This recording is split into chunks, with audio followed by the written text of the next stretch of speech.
Hello and welcome to the Curbside Podcast with your lovely single host for this evening. It is your consumer of all caffeinated beverages, your purveyor of the spooky and the macabre, your hashtag final girl of your nightmares and daydreams, the Scream Queen Bee. Whew, that was a mouthful, but I just felt like I had to give myself a proper introduction because for tonight, well, my monster-fueled madman co-host, Jay, he's still recovering from his knee surgery. And something tells me he's not quite feeling up for joining me today. Wrong. Oh no, I woke you from the dead. Ladies and gentlemen, stories of my demise have been greatly exaggerated. Not by me. I'm here. I am in immense pain, but I am here on the Curbside Podcast. My leg Damn it, I thought I knocked you out. My leg well bandaged. My ice pack well adhered. And a certain fluff ball to accompany me. I thought I put you to sleep. Luckily for me, I've been sleeping constantly the past few days, so I'm all energized and ready to go.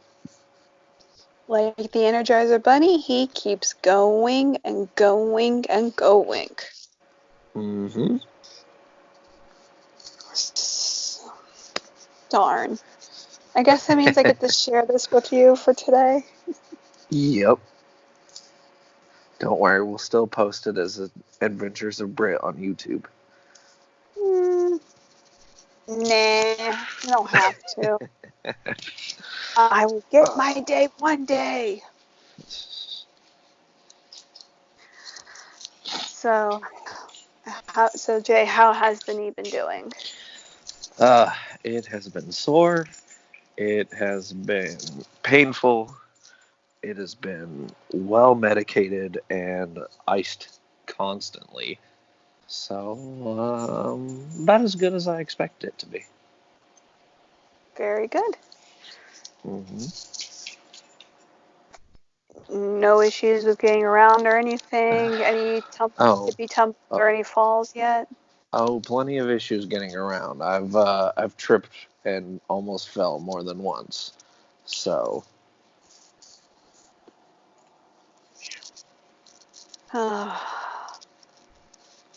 I guess it's a good thing you haven't hit your head. Now, if I landed on my head, I would have been fine. It's the knee that's the problem. My head is quite well reinforced. That's because you have a rock up there between your shoulders. Only slightly. So I imagine with you probably not being able to do much these last few days, you've probably had some time to catch up on a few things. Am I right? A little bit. I mean, I could probably figure you probably caught up on some TV, some video games. I have been gaming as best I can. Downloaded some new games that look promising that I'm going to give it a try. The folks, the parental units, left this morning, so they've been hogging the TV mostly. Well, may Cthulhu give them a peaceful ride home. Yep. As of right now, they've arrived home safely, so. Wonderful news. I really haven't gotten out and about that much. I did get, I'm so sorry. I guess those tranquilizers Britt gave me are still wearing off. You can't prove that I did it. Nothing that could be proven in court, right? Exactly. Plus, I Um, know how to cover my tracks. Damn you, true crime podcasts. Hey, that's my line.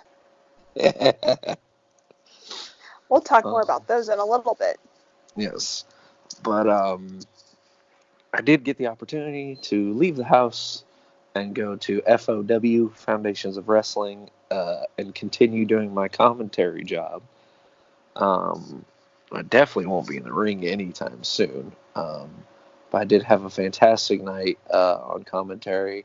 Um, Fans were into the show and had a good old fun night.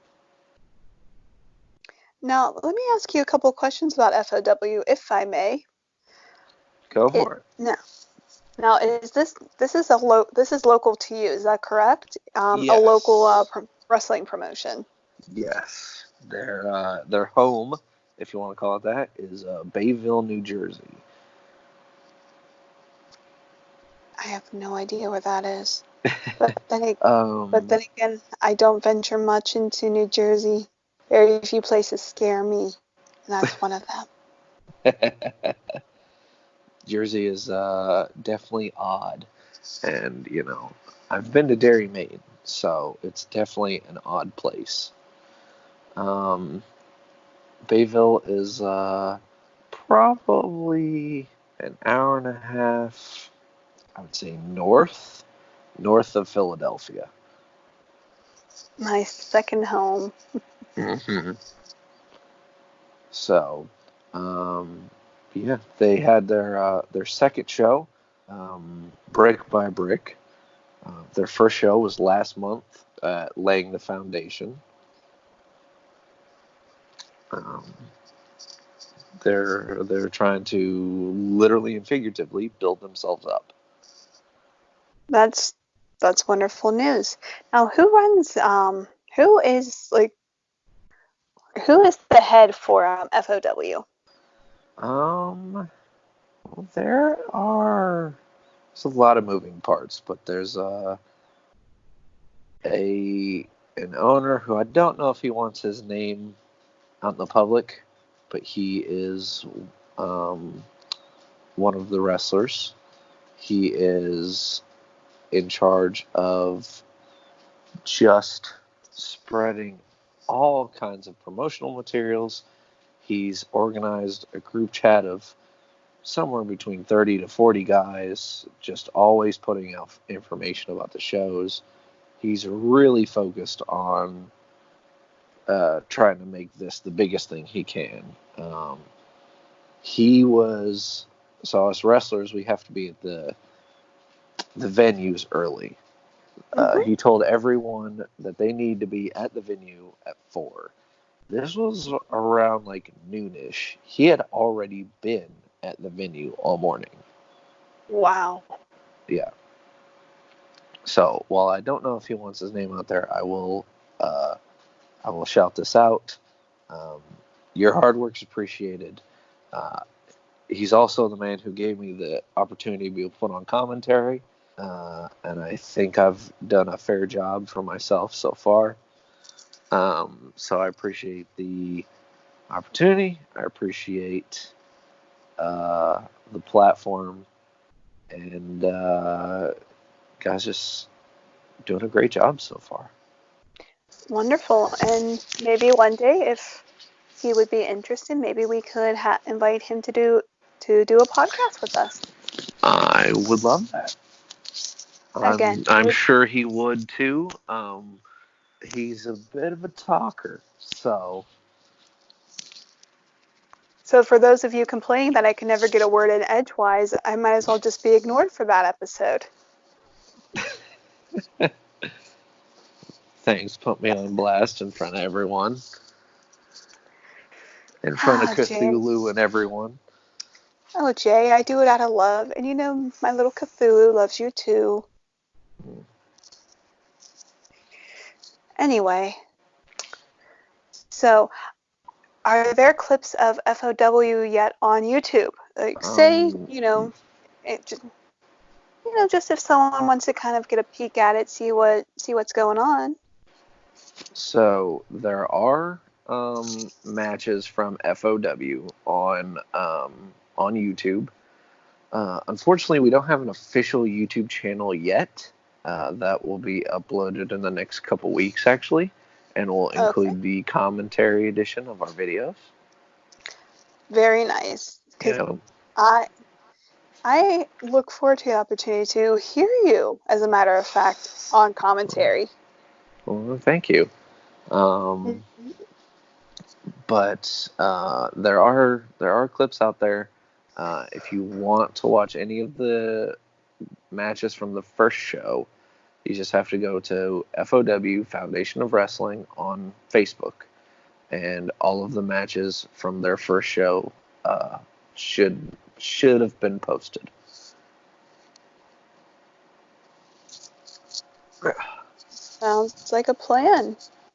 Yep. So, what other things have you gotten yourself into while you're enjoying your first week of recovery? I mean, I don't think you've been to therapy yet or any type of rehab. No, they've had me in what's called a perpetual motion machine. It Ooh, basically is a tiny platform that bends my knee for me, um, because I can't really do it by myself right now. mhm. If excuse my grunting and groaning, I physically can't pick my leg up by myself right now. Um, I can bend my knee maybe a good 30 degrees by myself. Um, For those of you who aren't sure what 30 degrees looks like, picture your leg being completely straight out in front of you as you're laying flat on a bed or a couch, and then just bring your knee just up ever so slightly so that it almost like a piece of elbow macaroni. I wouldn't say That's that far. Ooh, you ooh, really think that's too far. I definitely do. Uh, The all degree right, we'll I'm go then. looking at right now is more of a. It's more like if someone tries to draw a straight line without a ruler. It doesn't exactly go straight, but there's definitely a small bend to it. Well, for those of you who don't know me that well, I have really poor eye-hand coordination. My fine motor coordination is not the best. Therefore, me trying to handwrite anything or even draw a straight line, it does look like a chicken overtook the pencil and just started going to town. Don't laugh Um, at me, Jay. I'll come I'm not. find you. I I can sympathize. I have a bad hand tremor myself, and even some of my Clark Kent job friends, Clark Kent uh, Conspirators co-employees. Conspirators is a strong word. We've not conspired anything that we know of. that we know of. They have taken to calling me Marty, as in Marty McFly. As in Michael J. Fox, who suffers from Parkinson's disease. Yes, which I don't think is funny, but they love calling me that because that's how bad my hand shakes sometimes. Yes, and everyone knows that Parkinson's is a progressive disease, so yeah, it's nothing fun, boys and girls. In my normal, well, semi-normal everyday job, I've worked with people who have Parkinson's, and just seeing them every day and knowing that, this disease is going to progress until finally it overtakes you, it really is sad. But moving on, because I feel like I kind of really put a damper on the podcast now. Um, Jay, has there been anything else going on with you on your end, my friend? Um, just slowly recovering. Been catching up on some old school cartoons via Disney Plus. Ooh, what have you Um, been watching? X-Men, the old school '90s cartoon. A little bit of Star Wars, Clone Wars. Mm-hmm. Some good old animation. And then, as far as this week goes, because I will be completely by myself in the house, I am starting a handful of video games because I finally have all the time in the world to play them. Anything in particular you look forward to starting? So I have 3 games that I'm starting this week, and 1 game that I've been playing. Um, the first game that I will be starting is The Last of Us. This might get me a little bit of slack from my listeners, but I've never played The Last of Us, and it has been voted as one of the best games of the past decade. The name of the game honestly does sound familiar. I'm not a big video game person, but I do remember hearing about this game. Would you mind reiterating to me just a little bit of what it could be about?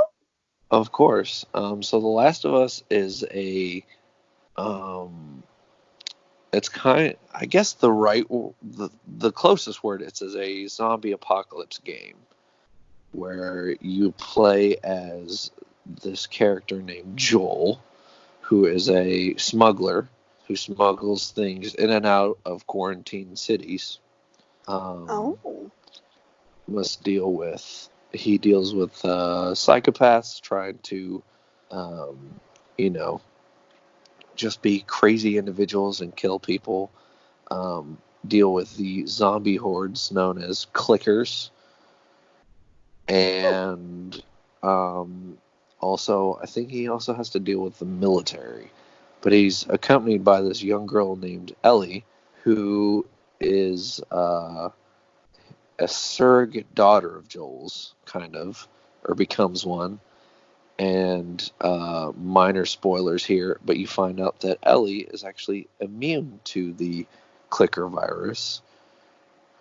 And hmm. so many people have vested interest in using Ellie. So they kind of have to work together to survive and defend her. In order to Um, keep her protected. I must say, mhm. if I may interrupt you for just a moment, Of course. um, it almost sounds like a combination of a couple elements from the Walking Dead video game, which for those of you who aren't sure what that is, the Walking Dead video games, they're like an RPG in a sense. Whereas Hmm. in the story, I believe you have a character. I want to say his name is John, but I'm not 100% sure. But he comes across a young girl who has managed to survive in their zombie apocalypse for a while. I don't know. The couple times that I played it, I never learned her real name, but I guess John had called her Clementine, Clementine. which kind of, in a sense, kind of works out because Walking Dead takes place in the South.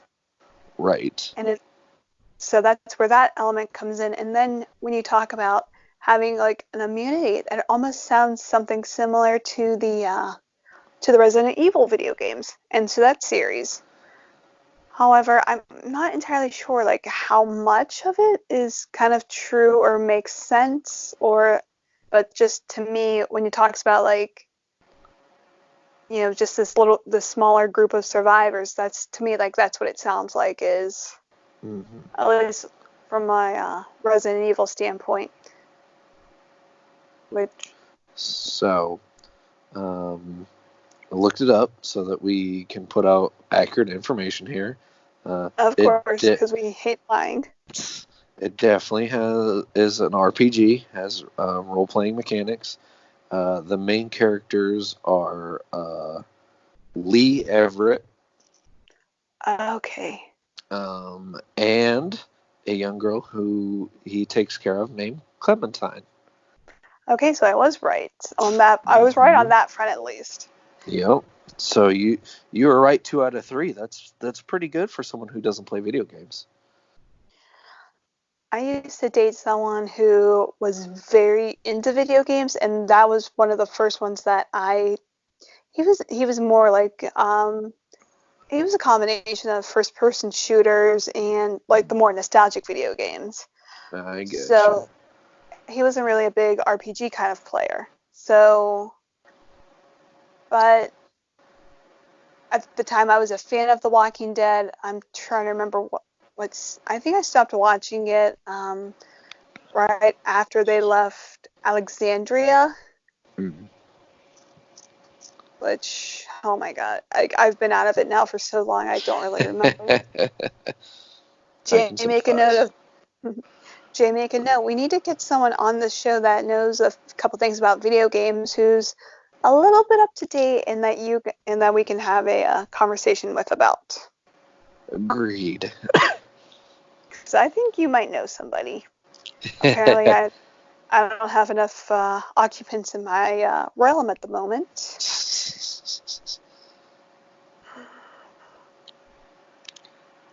so I might have to leave you up for hunting that one. Well, I will reach out, see if anyone is interested in doing a video game video game what's the word I'm looking for? Not co-host. Guest appearance. Yes, There we go. A video game yes, guest appearance. perfect. So, other than The Last of Us, what other game did you have in mind? I'm starting the game Kakarot. Um, Kakarot, for those of you who don't know, is a third-person fighting game with RPG elements, based around the Dragon Ball Z franchise. And it starts basically from episode 1 of Dragon Ball Z and progresses through the main storylines. Okay, you lost me at Dragon Ball Z, I'm afraid. um, it's probably one of the most popular animes in the world. I grew up on it. A lot of my best friends grew up on it. Um, I've met a handful of the voice actors. I've met Sean Schimmel. I've met I don't remember her name, but she plays Kid Trunks. Um, I want to say I've met Kid Gohan as well, but I don't remember. And then, of course, this coming March, I'm meeting Mr. Chris Sabat, who plays everyone's favorite character, Vegeta, and also plays everyone's favorite surrogate father, Piccolo. All right, ladies and gentlemen. Sorry for the technical difficulties we had. Um, Far beyond my control, but channeling someone from another dimension is quite the feat sometimes. You're telling me I have to bend time, I have to bend space just to put myself just within this vicinity. Yep. So And it's we also apologize cold. for the technical difficulties, but we're back. We were talking about Dragon Ball Z and the Dragon Ball franchise. Um, I had named off a couple of the voice actors that I've met. So the characters that I've met Goku. I think I've met Kid Goten. I accidentally said Gohan. I meant Goten. Um, and then I will be meeting the voice actor who plays both Piccolo and Vegeta uh, in March, and I'm very excited for that. It sounds like a game plan. Mm-hmm. Now, when you are you going to be walking by then? I don't know. Supposedly, I'm supposed to be on crutches for 4 to 6 weeks. That will roughly be the 5 to 6 week mark. Mm. So kind of depends. Very. And seeing Um, how rehab goes. I do have crutches and I do have a wheelchair, so if I'm still a little sore and still a little hurting, I will be bringing them with me. Better to be safe than sorry. That's what I always say, right? Agreed. So probably also bring your holy water and your cross and some garlic. Some of those conventional man-made myths that cure or keep away all the creepies. Right. Such a laugh.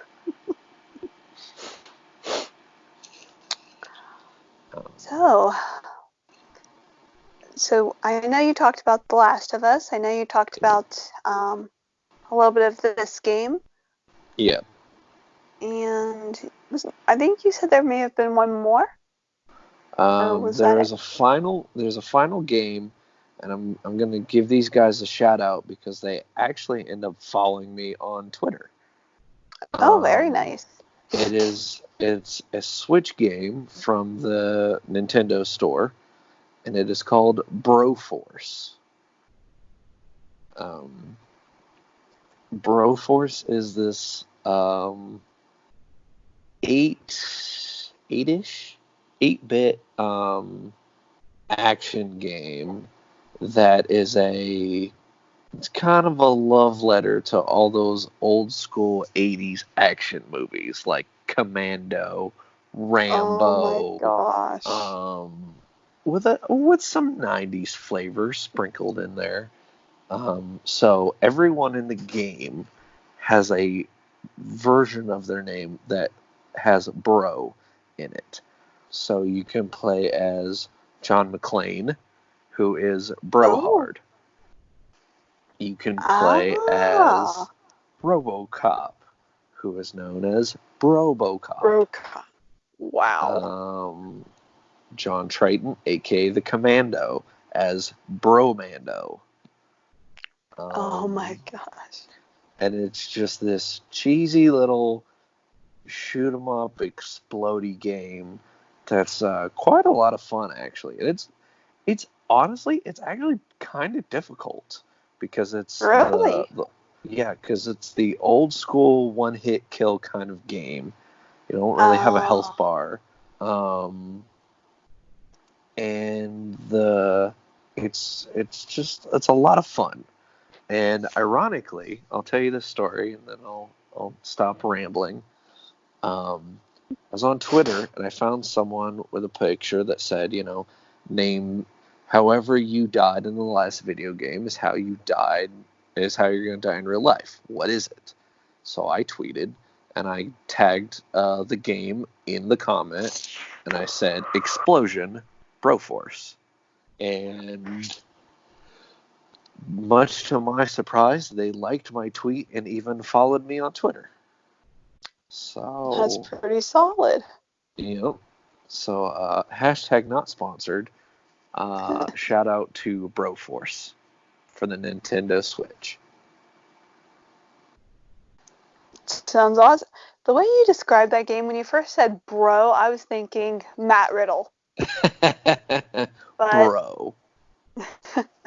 but believe it or not, I've actually watched a couple of those old school 1980s movies, as I Mhm. slowly began to learn about your cultures, what people like and get into.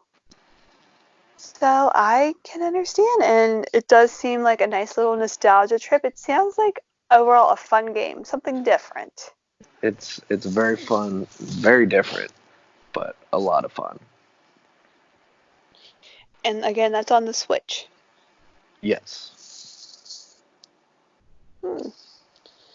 All right, so hopefully, Jay, I hope you may have inspired some of our listeners to give these games a check out or a try, or if you're Oh not my! much of a game, oh, go ahead, I'm please. I am so sorry. I forgot another game, and you might be very interested in this game. Let's my hear it. master of the macabre. Um, this game, I literally am downloading it as we speak. It is called The Call of Cthulhu. It is an, I want to say, an RPG first-person mystery game. Ooh. He plays this. I'm. Go ahead, go I was just gonna say I'm smiling so wide right now. ahead. She definitely is. Awesome. Um, it's this. I want to say 1920s, maybe a little bit sooner, maybe like closer to 1914. Um, this 1920s detective who is sent to this mysterious town that no one likes to talk about to solve, I want to say, a murder. Now, again, I literally just downloaded the game. I don't know that much about it, but there are a lot of interesting features. So you're trying to solve this mystery, but the more you see of these creepy creatures that like come after you, the more it messes with what's called your sanity meter. The Oh. longer you look at them, the less sanity you have, and eventually your character will question whether or not anything in the game is real or not. Hmm. And Actually, go ahead. I'm sorry, I was going to say, and that actually affects whether or not you're able to solve the case. See, I like those kind. To me, I'm like I said, I'm not a huge gaming person, but the way you described it, like how it kind of how being in certain situations, how it tends to like affect your mind Mm-hmm. and everything to that nature. I like those ideas. To me, it always has like a now, even though I don't play them, I have watched a lot of gameplay on YouTube. Markiplier, Game Theorist um, being some of my favorite gaming channels to watch. Right. They have there's another one. I don't know if he's done anything lately. Red Wolf, I think he is called. Mm. Funny guy. They I remember Markiplier, I think, did a game called Amnesia, Hmm. and it was It something sounds similar. familiar. Now, I'm not sure if it's like quite the same premise, but I think in a way it kind of messes like. Oh no! I lied. It wasn't Amnesia. Like, although Amnesia is a freaky freaking game, you're gonna laugh at this one. It's Okay. Blair Witch. I Oh. watched Markiplier recently do a playthrough of a game called Blair Witch. I believe it's PC Okay. computer game. And the more things you uncover in the woods about the witch, the more it kind of messes with your mind. And already your character's a little mild spoiler alert. Your character's already a little bit on edge mentally. Mm. So being in these woods kind of messes with that insanity a little bit, that sanity level just a little bit more. So this could be very. Jay, you gotta let me know how that game is, like once Oh, you're I done. definitely will. Well, it sounds like Jay has a few things to keep him busy. As for, as for yours truly, I haven't really been doing much in the way of playing video games or anything like that. I've kept myself more amused with podcasts, as a matter of fact, because when I'm working my everyday job, it requires quite a bit of drive time for me. So I find myself very immersed in different kinds of podcasts, when you and I are not busy recording them. Interesting. So, may I Very. ask what you've been listening to? Well, I don't know if I've told you or not. I know our fans don't know this yet, but in addition to me co-hosting this podcast, I also write and research for another one. Oh? Mm-hmm. Um, this one is called True Crime Horror Story. It's hosted by two guys, JD Horror and Dom, which I don't know his last name, but they usually break their episodes up into two-part segments, and usually they talk about two unique cases.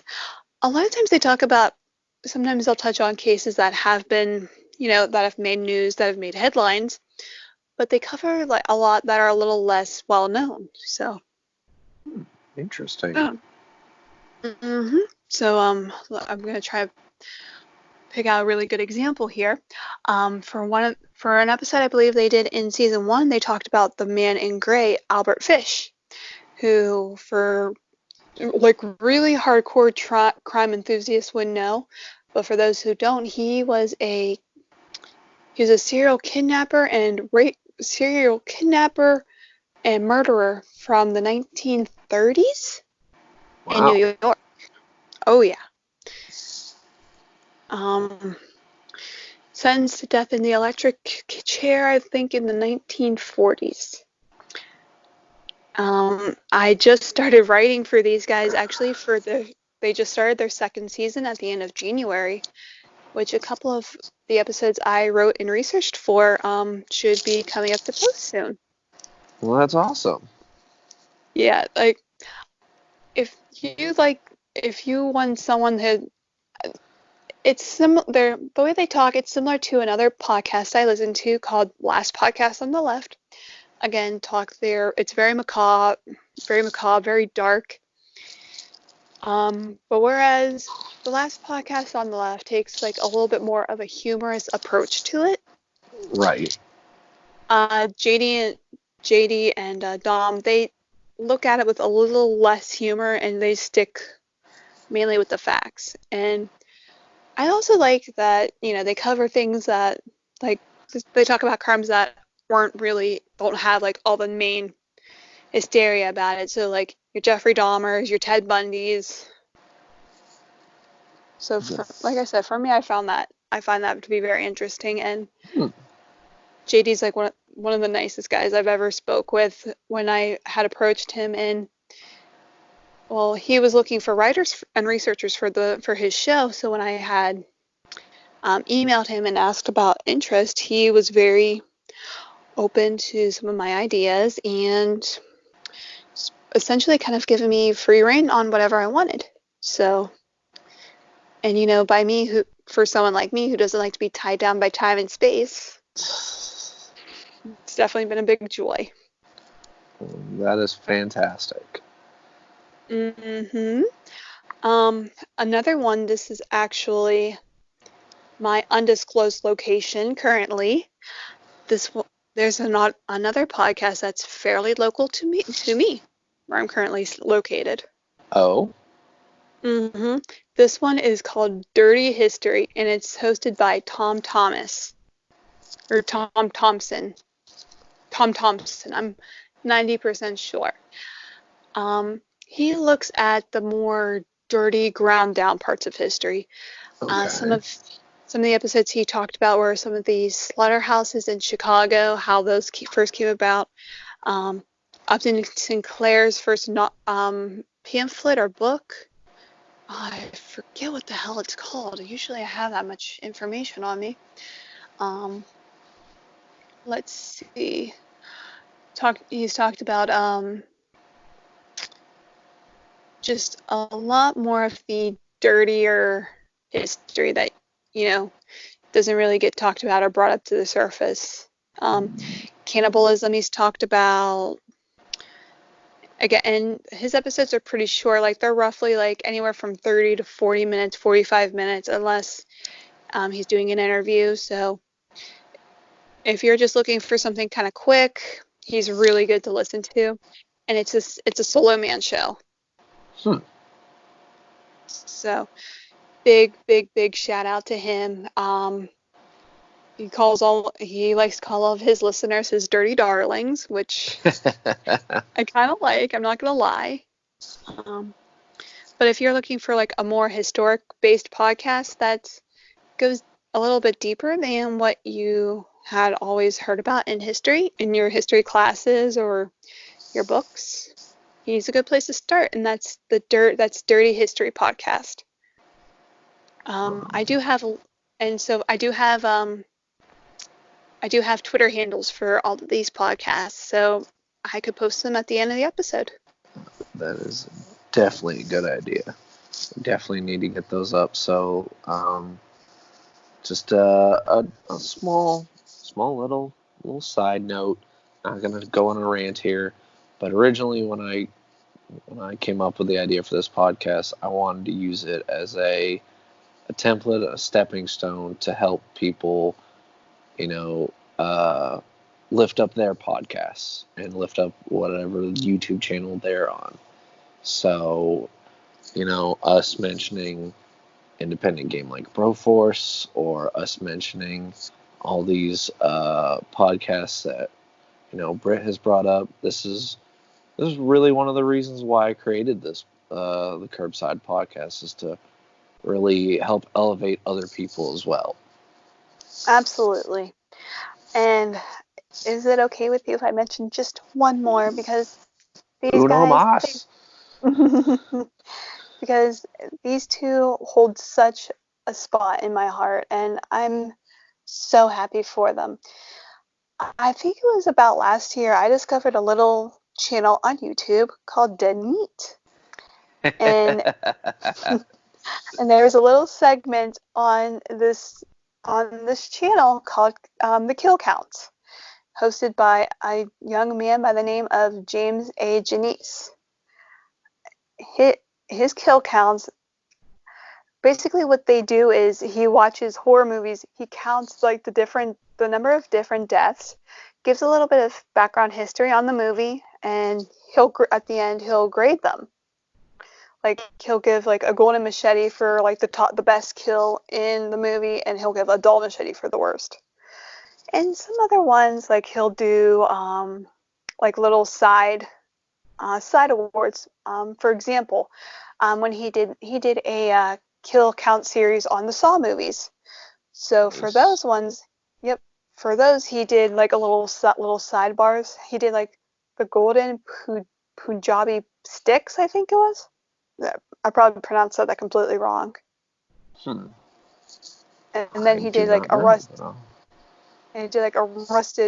rusty mousetrap. There we go. Oh, jeez. And those are for the traps that worked the best, and the ones that kinda didn't work out as well to plan. Well, enjoying that, and then I dig a little further into the channel and come to find out that he and his longtime girlfriend, now fiance, Chelsea and Rebecca, they do a podcast, and they do a nice mix of heavy research. So for one, they talk about cursed movies or like urban legends. They talk about The Exorcist. They talk about Poltergeist. They talk about The Omen and like all the kind of scary urban legendy things that have happened to the actors that were involved with those movies. And then they'll also do movie reviews. Nice. So, and I love listening to the two of them talk because it's adorable. Like, and for me, again, being what I am and what I enjoy, it touches the string in my black heart. Which, as I've said again, they are engaged, and congratulations to the two of them. I wish them nothing but the best that Cthulhu can give them. I wholeheartedly agree. I too listen to Dead Meat podcast. I've watched a couple of kill counts, especially one that got a certain song stuck in my head, and I won't sing it here. But Britt knows exactly which one I'm talking about. Actually, I'm not too sure if I do or not. with some killer animatronics. La la And la la la and la la there it la is. la la. You're The welcome. the banana splits kill count. La la la la la La la la la la la la la la la la la la la la la la. la la. You're welcome, listeners. Um, Oh, but no, I too enjoy listening to Dead Meat. James and Chelsea are awesome. Um, I listened to there. their probably one of my favorite episodes is their review of It Chapter 2. Yes.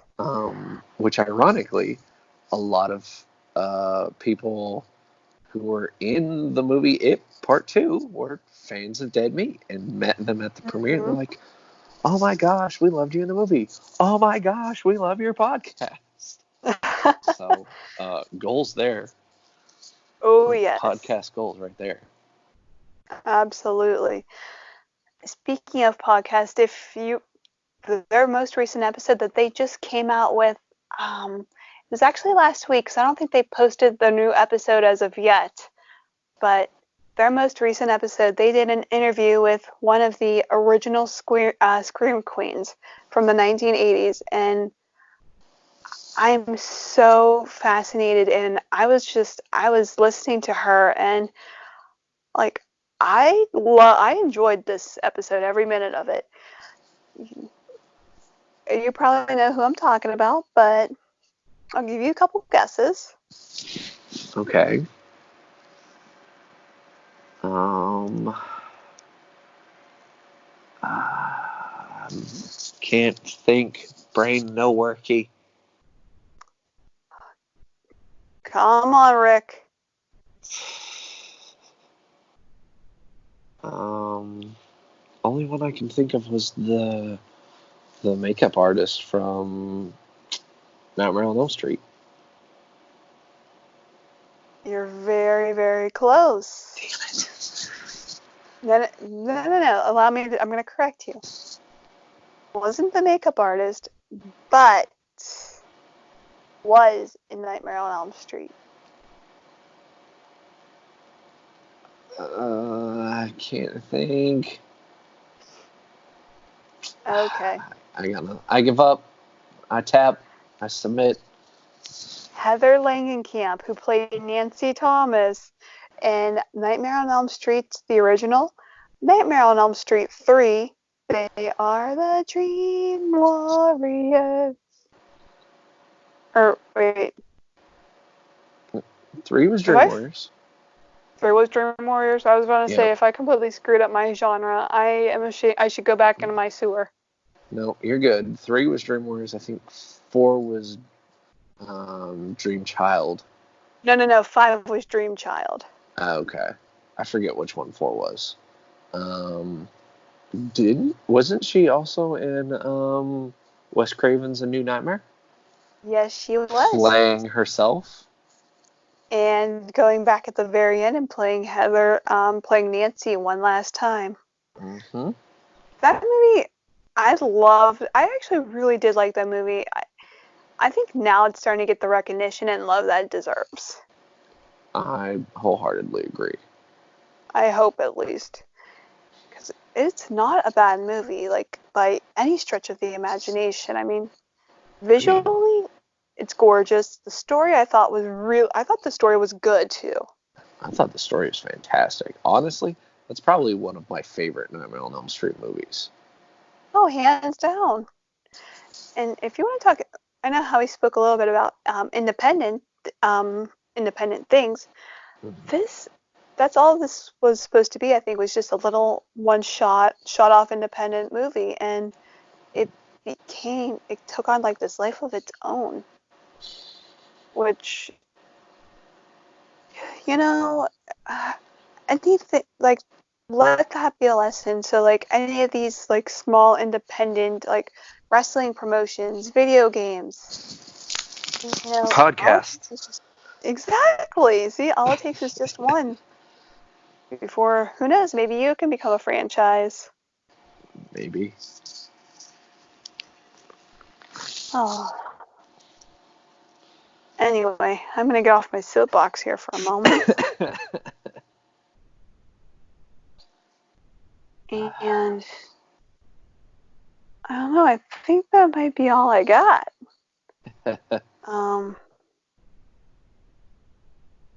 Yeah, it's like that's been it as far as podcasts I listen to and everything. And if you guys have any recommendations or anything, please feel free to reach out to our Twitter handle at Curbside Podcast. KIRB. Yeah, yes, please. Or our Facebook page. How come I keep forgetting we have a Facebook page? Because we only post the episodes to it. We never actually share statuses on it. I need to get better at that. All right, well, I'll tell you what. You can run the Facebook page. I'll run the Twitter page. Sounds fair. Sound fair? Sounds fair. Okay. See, even though I'm a dark, deep, stinky creature from the Black Lagoon, I can still know how to be fair and friendly. Isn't that right, Jay? Yep. And just because I run off of pure caffeine and currently pain medicine, doesn't mean I don't know how to share the wealth as well. Yeah, sure, we'll go with that.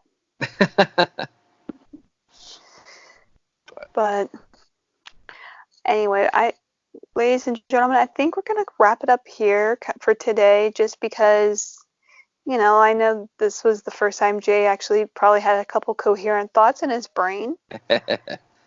And I, as sure as some of you may know, recovering from major surgery, you tend to feel out of it for just a little bit. So your body and your brain need to rest in order for you to fully recover. Yep. So again, thank you guys for listening to us this week. You can find us on Twitter at Curbside Podcast. You could also find us on our Facebook page, and that is still called Curbside Podcast. The Curbside Podcast, KIRB space side. Also, you can reach out to us individually on our Twitter handle. Jay, you are at TLB Kirby. And I am at Scream Queen B. That's just the letter B, 326. And what would you like to talk about next week, if possible? I don't know.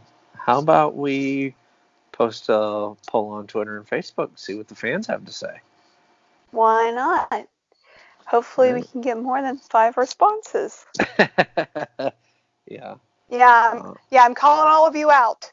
We want to hear what you guys have to say. Our last poll was a little weak, and I can admit that.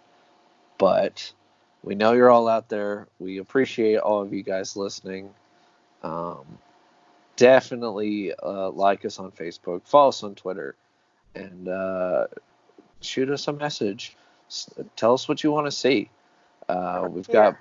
We've got some good responses of people saying, we need to do a co-host, or we need to do an event. Speaking of which, I am in the works. I have not solidified anything yet, but I'm in the works of getting the Curbside Podcast a booth at a comic convention known as Delco Mania, coming in April to the Delco area in Pennsylvania. So sounds absolutely awesome. Which hopefully, if everything goes to plan, we would love to be able to see you guys. Feel free to come up, say hi to us. I promise I will be on my best behavior. I won't bite. I have a feeling glancing stare intensifies. Which I don't know why he would do such a thing. I'm just sitting here like an innocent looking human creature child thing.